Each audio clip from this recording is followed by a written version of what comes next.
In today's video, we are going to take a look at this list, discuss how it was created, what it was supposed to do, and how it actually performed in-game.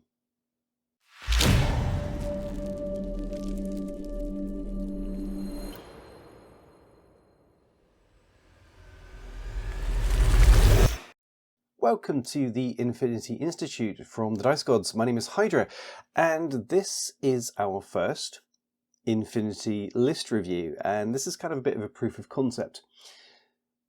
We're planning to do more of these as we move into N5 and start talking about list composition, list building, the theory behind it, the way things are crafted.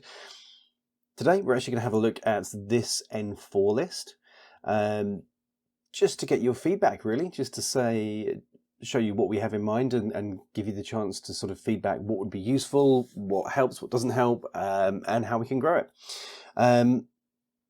Going forward, the plan will be to do a couple of these per month. One will be out in general release on YouTube, and the other ones that come out in any given month will actually be for members and Patreons only. So if you do really like this and this is something that's really helpful, then do please sign up as a YouTube channel member or as a Patreon. Costs less than a cup of coffee and it helps the channel grow, and it's generally awesome. And before you ask, yes, members and patrons will have the option of submitting their lists and having it analysed and discussed as well. So if that's something you need or something that would help, please consider signing up. So today we are going to be looking at this Aleph list. It is the operations subsection, sectorial for Aleph. 300-point game. There's no extras. So what we mean by extras is there are no reinforcements, which is a particular game mode. We're not doing spec ops, which again is a particular game mode. This is just a standard 300-point list of OSS. And this was for a escalation league that was played, the third round of was played this weekend. It's been going on for the past few months. So we were actually still in ITS 15 for that particular escalation league. So this was done on the last launch mission. If you have watched our video on list writing for N4, this sort of process of reviewing lists will be quite familiar to you because we use a similar process, which means that we actually start with the mission. The important thing, in my view, with any list that you write is to start with a clear vision of how you win the game, because the only way that you win Infinity missions is by scoring objective points. They're always scored out of 10, and they should give you an idea of what you need in your list.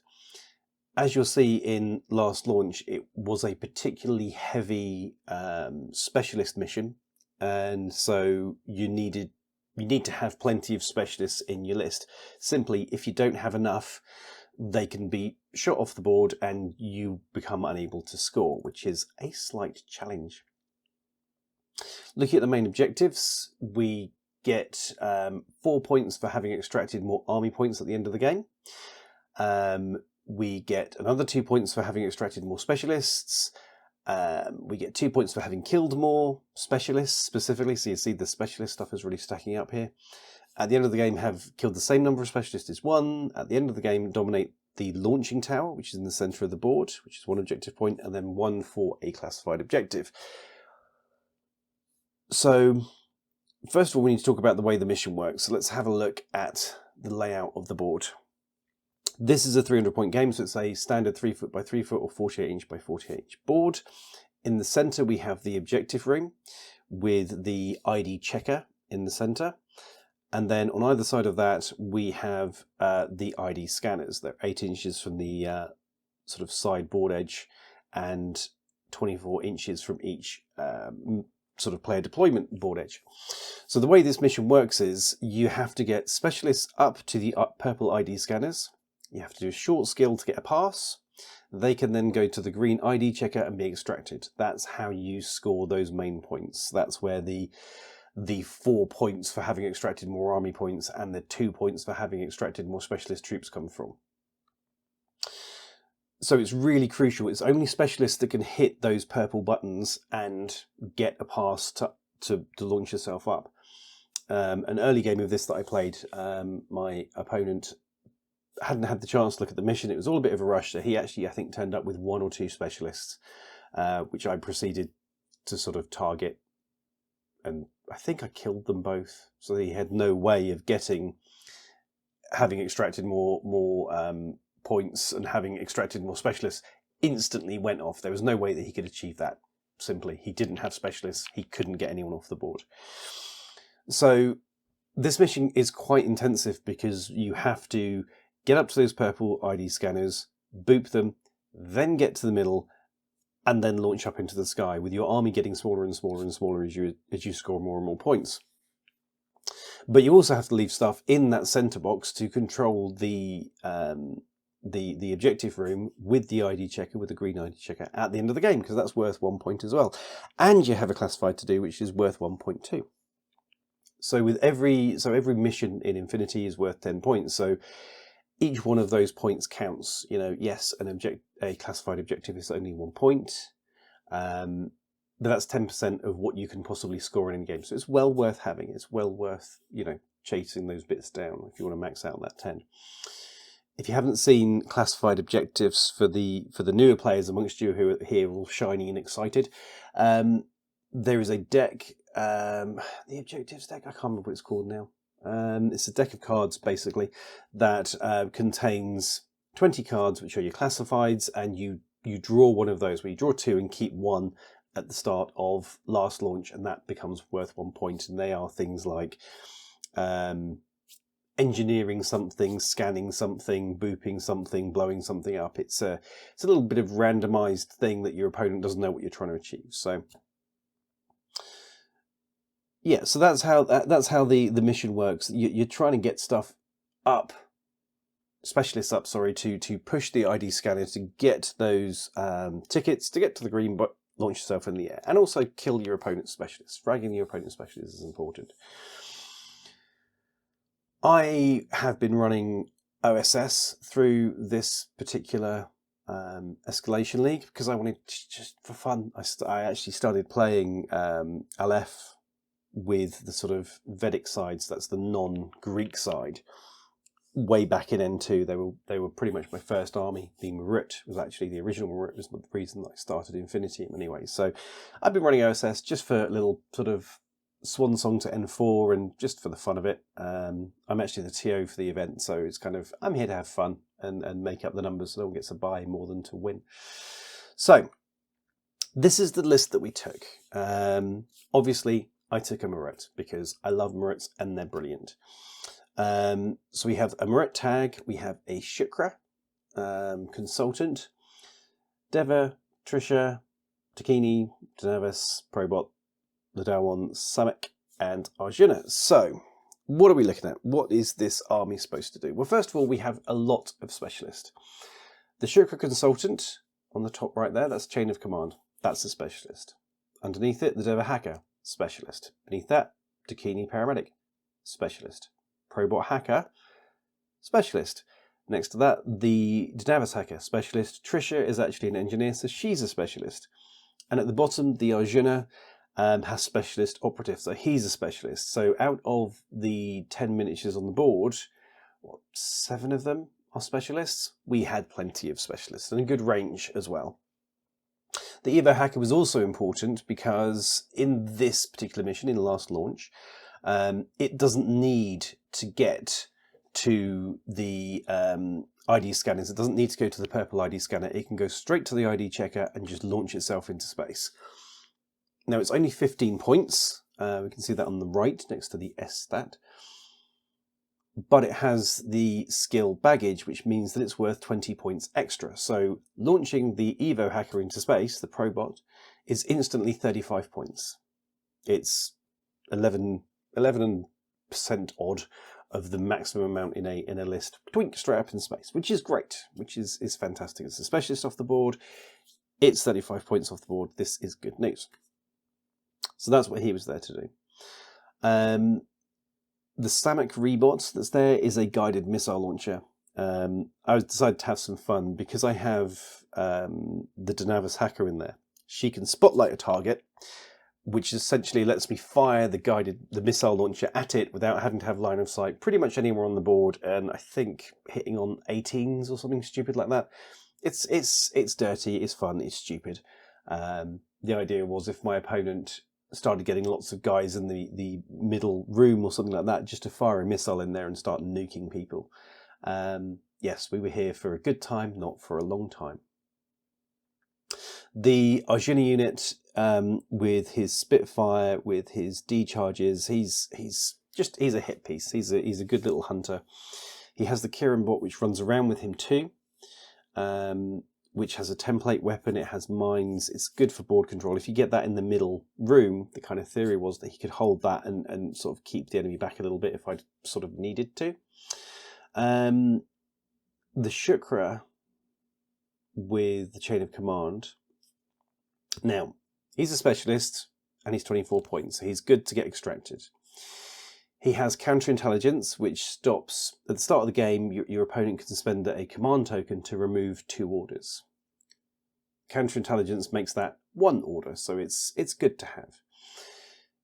He's got chain of command. Now, the reason that is useful as well is because my Marut has lieutenant. He's my lieutenant for the game. When you lose your lieutenant, you're in a lot of trouble because everyone becomes irregular.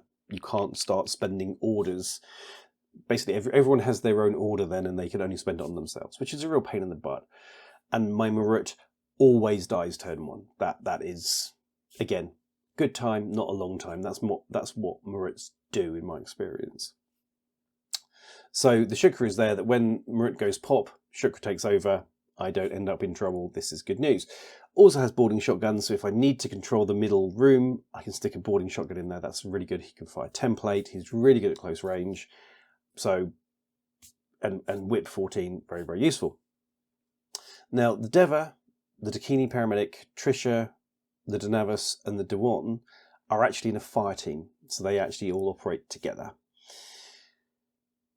This covers pretty much all of the specialist-based classified missions that are in the classified deck. So we have hackers, we have a paramedic in there, we have an engineer in there, and we have a normal hacker in there that can spotlight. So if we get anything specialist-based on that classified card, then this fire team can run up and do it. We have the template on the Dewan for if anyone gets too close, we can frag it that way. He also has a Flamen Spear, which is a 2-use missile, effectively, but sets stuff on fire, which is just not friendly. So if I need to engage something at long range, he can pop out and do that. If I need to engage things up close, he can do that. He's also really good at close combat with CC22. The Danavis is a fantastic hacker. Trisha is a very potent engineer. She has a breaker combi, which could be really good if you've got something that you'll need to kill with high armor but low BTS. She again has nanopulsers. She's got that template. She's got EM mines, so we can mine the center room if we need to. The Dakini is really, really quick, which would have been good to remember in the game, but we'll cover that one in a second. And the Deva with Killer Hacker, you're going to face specialists. There's a chance there's going to be hackers involved in that. If there is, having a Killer Hacker to make their brain go pop is really, really useful. Also, her having no wounding cap, really, really useful too. That covers pretty much the theory of the list. So if we actually look at it in practice, this is how it looks. In the top left, we have the guided missile bot. The 2 monsters in the middle at the top are the Arjuna with his Kiran bot. On the right's the Evo. Bottom right is our Shukra consultant. On the left is the Marut herself. And then those 5 in the middle, which are the fire team. We have the Dakini paramedic, the Dewan Choppy Choppy, Trisha, N33, and the Danavas hacker, and then the Deva killer hacker to the side there. So that was the list. That was the list. The idea, quite simply, is to use the Marut at the start of the first turn, if we go first, to try and clear off any ARO pieces that are hanging around, and potentially to move forward and to put pressure on and shoot up the enemy, basically. Just take that first turn to try and take as many orders off them as we can, to put them in as sort of difficult position as we can. I planned that the Probot has hacking programs which can buff the Marut and make the Marut harder to hack. I didn't do that through the entire game. I'm not entirely sure why, but I did plan to, but I didn't. It wasn't really that important in the end, but that was what was supposed to happen. In turn 2, this is obviously if I'd gone first, in turn 2, the fire team of the Deva, the Dakini, the Trisha, Danavas and the Dewan then move up, go to a box, boop the box, get their passes out, run to the middle and start uploading themselves with the Probot as well, just get them off the board. Leaving like the Shukra, the Marut, I'd assumed by turn 2 the Marut would be dead. The Shukra, the Arjuna and the Samak just to cover off that centre point, kill off any specialists that we could. And if I could get the Shukra off the board and I could get the Arjuna off the board, fantastic. But I kind of anticipated them being left behind along with the burning corpse of the Marut, essentially. That was what was planned. So yeah, it's kind of turn 1, kill everything, turn 2, get off as much as I can, turn 3, get off anything that's left or kill anything that's left on the enemy side just to sort of control the situation. If I'd gone second, the plan would probably have been to stick the Marut in a position where it looks like it can be got to and try and draw the opponent to deal with the Marut, because the Marut can be pretty scary when you see it on the board. It can sort of it can distract your opponent, and the idea is trying to pull them into it to engage that. If that was unsuccessful, because the Marut would be in a scary position, kind of in an ARO position, but kind of not. Everyone else pretty much would have sort of duck and covered with the Danavas in cover as far up the board as possible. So if anything comes close, we can spotlight it to then start missile launching in our turn. But really just bunkering down was kind of the objective if I'd gone second. As it turned out, we went first. My opponent was running White Banner, which is a non-lined army and a 2 army. And yeah, it kind of, Maruts go one of 2 ways. As I say, 9 times out of 10 they don't make it to turn 2. My Marut decided that today was the day that she was going to just power up, and she did. She really did. I deployed her facing a fire team of Fusiliers with a missile launcher Fusilier at the front of it. This guy has a local reputation of just being a murder beast. In fact, there's two guys locally that play. Yellow, who I was up against, and Geo, who he also runs at 2. These Fusiliers in a 5-man fire team with a missile launcher have a reputation of just being monsters. So I was just like, you know what? I'm going to stick my Marut staring straight at this missile launcher dude, and we're just going to deal with that. First order of the first turn. He can shoot at me, I can shoot at him. He's going to blow me to pieces. It's all fine. Then we just carry on from there. That's how it went. But my Marut powered up, fragged the Fusilier, just absolutely obliterated him, moved forward to the midfield, got line of sight on another aero piece, which is a Kahu, sent some shots his way, lost a wound, and I was like, standard, here we go. Now it starts to come apart. No, ended up making the Kahu go prone, because just the volume of fire. Then stood on a box, which gave me line of fire on a flash bot remote, which I then proceeded to slaughter. Moved a little bit, got line of fire onto a Grisha tag, which we then slaughtered too, but for the loss of another wound, and that was getting towards the end of my turn. So I pulled the Marut back, stuck her in a corner, and was just like, blimey, she survived. She's killed a tag, she's killed the missile launcher dude, she's killed a remote, she's made the Kahu need a new pair of trousers. Everything is good. I'm not entirely sure how it happened, but fine. So pulled her back, stuck her in a corner. My opponent then had his turn, and his first move was to run his Kahu up on top of a building to get line of fire onto my Marut to finish it off. The only other thing I'd done in my turn is move my Arjuna up slightly. I just kind of wanted to tempt and split fire with the Arjuna, basically, and just start moving him into an aggressive position to distract my opponent a little bit. Anyway, he took the fire team containing the Kahu, fell back on top of a building, shot 3 shots into the Marut, 1 shot into the Arjuna, obliterated the Arjuna. The Arjuna was gone, which was very disappointing. Again, that seems to be what my Arjuna's lot is. I think he needs some more paint. I think that's the problem. He's not painted enough. We need to get that sorted. 3 shots into the Marut, I think hit twice, and and my Marit critted back with explosive ammunition and obliterated the Kahu, so that he was gone. I was like, wow. And my opponent, it was similar to WoW, is what he said. It wasn't quite WoW, but sort of close. And he kind of moved around a little bit. So my Marit survived on two. She'd lost 2 structure, but she was still kicking. Into my turn, I took my Evo hacker and uploaded it because my opponent had actually done that in his turn too. So he had an Evo hacker in space. I had an Evo hacker in space. We both had 1 specialist off the board. We both had 35 points off the board.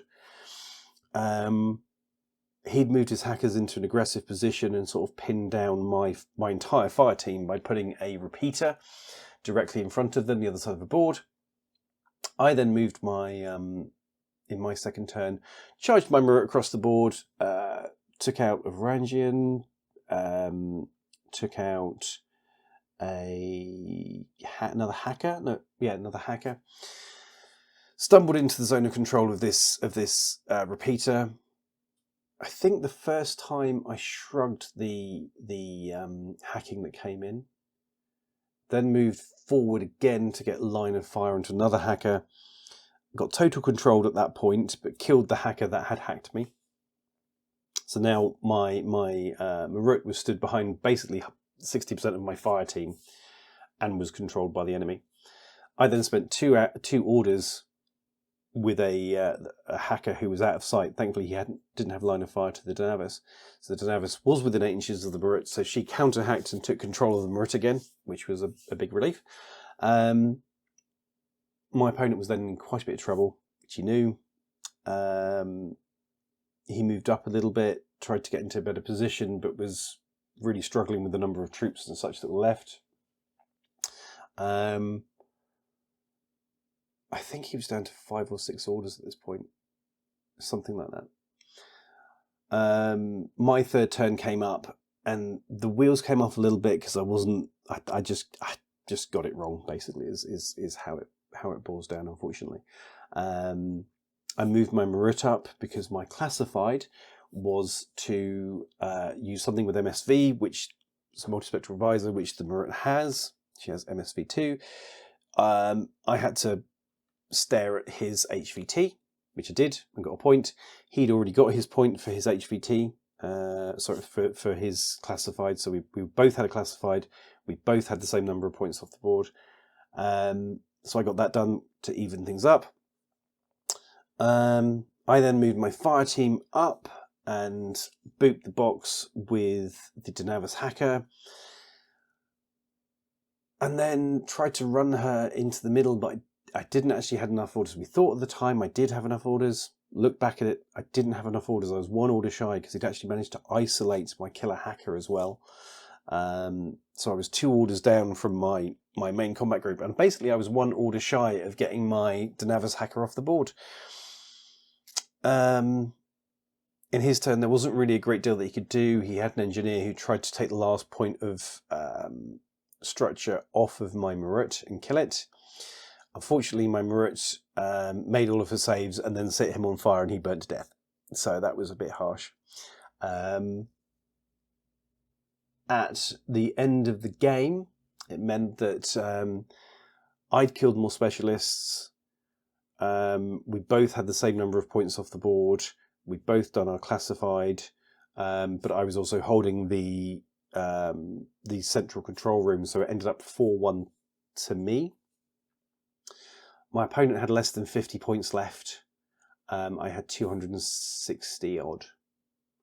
So while I had slaughtered him, I'd kind of missed that mission, and it's for the want of 1 order my Danavis could have got off. Literally, she needed to move 2 inches and do a short skill, and it would have been 9-1, which is what we originally thought. But yeah, I got some measurements wrong, basically distances between objectives. So ended up 4-1. My opponent definitely knew he'd been in a fight. How did the list perform? I was quite shocked. I was quite shocked that the Marit did as well as she did, because she normally doesn't, but she did. I think the idea of the fire team was sound. My opponent Yellow did really well with putting he put a repeater down just in front of my fire team, and that really gave me some headaches. But in his second turn, he could have hacked the Marut and total controlled it, but he didn't. He chose to hack my hackers instead. Now, that did mean that my killer hacker was isolated, which did mean I didn't have the extra order I needed at the end of the game. So that was, from that perspective, genius. But had he total controlled my Marut, he could have slaughtered my fire team, which would have completely changed the complexion of the game.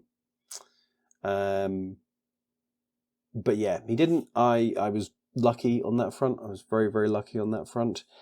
The list did well. I thought it was supposed to be more of a giggles list, more of a funsies list, but when the Marut fires up like that, and then, yeah, there's not a lot you can do in that situation.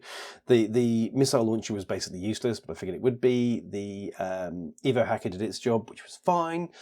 The Shukra did his job, which was basically making me feel that I could be confident enough to use the Marut, and if it died, it didn't matter. So that was fine too. I think if I was to play this list again, on this mission again, I would drop the missile launcher and stick something else in there. Possibly switch the Dawn out for a machine gun, an HMG Dakini, maybe. I don't know, something like that. But overall, I was pretty happy with the list. It was an interesting one to run. I think I'd run a variant of it again, like I say. But yeah, definitely the missile launcher needs to go, because he just didn't do anything.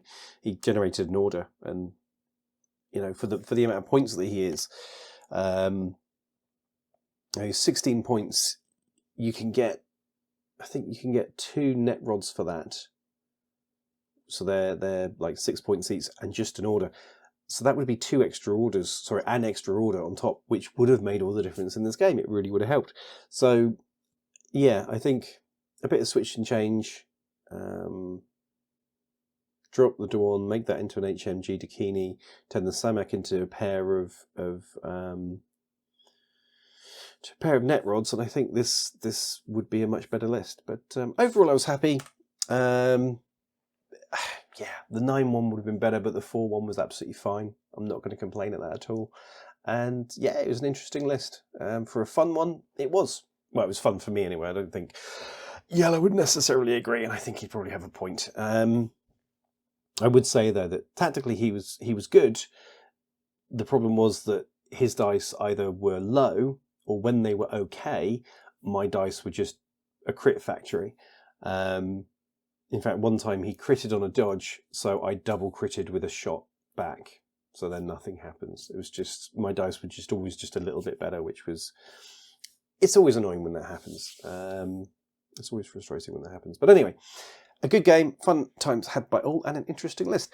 What do you think of this list? What changes would you make? How would you alter it, especially in line of the last launch mission? How would you change this and make it a little bit better? What do you like? Which units don't you like on here? Have you played OSS? Do you play OSS? Let me know in the comments. As I said before, please consider signing up as a member and a Patreon, because that will help us do more of this stuff. But for now, thank you so much for watching. I hope you enjoyed it. Thanks to the Patrons and the Mighty Joe Rogers for supporting the channel as they do already. You guys are awesome, and channel members too. But if you haven't already, please subscribe, share this, comment, like, all that good stuff, and look out for more list reviews coming, probably now with N5. We'll probably move to that, because that should be imminent. And yeah, let us know what you think of the format for it. Sorry, and we'll make amends from there. Thank you so much for watching, and we will see you again soon. Goodbye.